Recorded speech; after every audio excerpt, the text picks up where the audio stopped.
Hello tout le monde, j'espère que vous allez bien. Alors une toute petite vidéo très courte pour faire de nouveaux tests. Vous savez que le make-up évolue beaucoup, même si la base reste la même. Il y a beaucoup de techniques différentes quasiment tous les jours.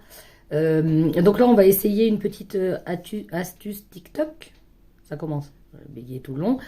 De contouring, vous savez ma passion pour le contouring. Donc c'est une nouvelle astuce qui va encore plus lifter et Dieu sait qu'on en a besoin. Donc je vous montre ça toujours avec mon contouring crème. Donc on va venir mettre un trait ici, ici. Et là, au lieu de mettre le contouring comme on le faisait en dessous de l'os, on va vraiment venir le mettre dessus et on s'arrête à ce niveau-là. Vraiment juste au milieu. Voilà pour ce qui est du foncé. Donc on va faire... Non, on va pas faire pareil de l'autre côté.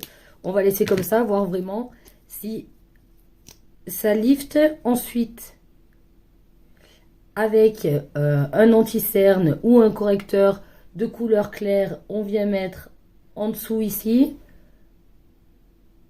Au niveau de la bouche ici, en remontant. Au niveau de l'œil ici. Et au niveau de l'œil ici. Ok. Alors après, on peut faire les points de lumière basiques. Ici, ici, ici. Puisqu'on y est, on va faire aussi le contouring du nez. Hop.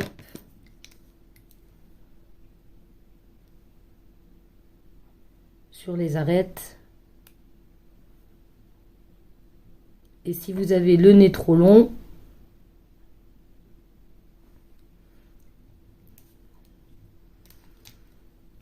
ici, on va venir blender. Alors, on commence par la couleur foncée. On blende en remontant.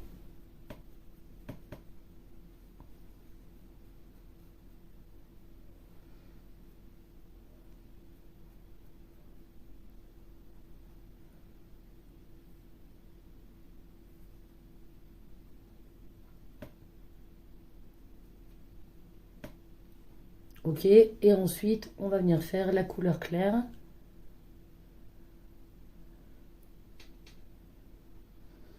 Alors, je suis pas très sûre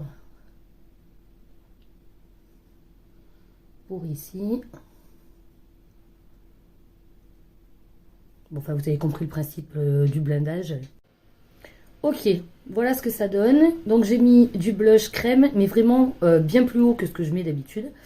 Pareil pour le correcteur, bien plus haut que ce que je mets d'habitude. Alors, moi qui suis une fan du contouring appuyé, c'est très très léger, mais ça se voit. Et effectivement, ça lift. C'est léger. Enfin, pour moi, c'est léger. Pour celles qui aiment le naturel, c'est parfait. On va faire de l'autre côté et on essaiera d'autres astuces après. Et voilà. Alors ensuite, on va tester l'astuce cut crease. C'est vrai que pour les débutants, c'est pas évident, et notamment pour celles comme moi qui ont les paupières tombantes, de bien dessiner l'arc du cut crease. Donc j'ai vu sur TikTok qu'on pouvait se servir du recourbe-cils. Ok, donc on va le placer ici. On va prendre une couleur, moi je vais prendre un marron bordeaux, et on va venir dessiner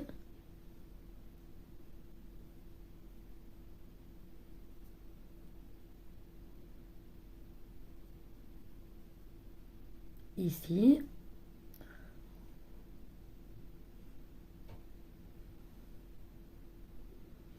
Alors perso, je trouve que ça fait très très haut, mais on va essayer de faire l'autre et on revient. Le deuxième effet. Ensuite, on est censé le placer ici au coin de l'œil pour fermer le cut crease. Alors attention, je positionne correctement.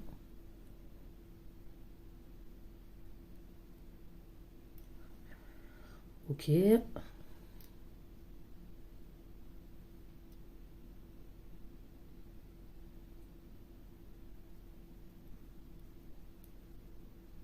Donc ça vous fait vraiment hein.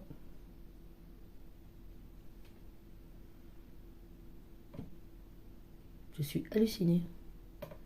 Franchement, ça marche super bien. Et je suis sûre que pour le eyeliner, ça peut être de ouf aussi. On estompe, on travaille, je reviens. Donc avec mon correcteur, je suis venue nettoyer toute la partie donc qui était en dessous. Et franchement, alors on va finir le make-up, mais au niveau du tracé et de... Non, ça fait vraiment un super joli cut crease. Bah écoutez, nous validons, on termine. Je termine pour le coup et je reviens. Et alors là, c'est qui tout double. On va essayer de faire le liner. Donc soit on valide, soit ça ruine le make-up. Donc, je me positionne. Allez, oh là, my god, j'ai peur.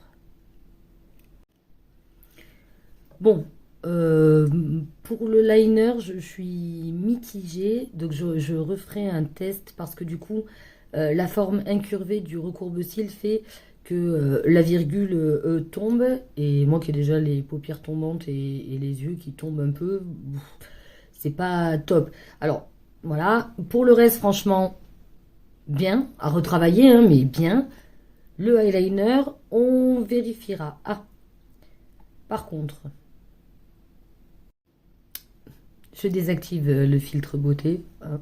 C'est quand même mieux pour que vous puissiez voir. Donc au niveau, franchement, du contouring, très bien. On voit bien, ça fait bien ressortir les pommettes. Pareil pour les yeux. Non, non, satisfaite. Pour ce qui est du cut crease aussi. Voilà. Qu'est-ce que vous en pensez? Je sais pas, j'entends pas. Allez, je vous fais de gros bisous et je vous dis à bientôt.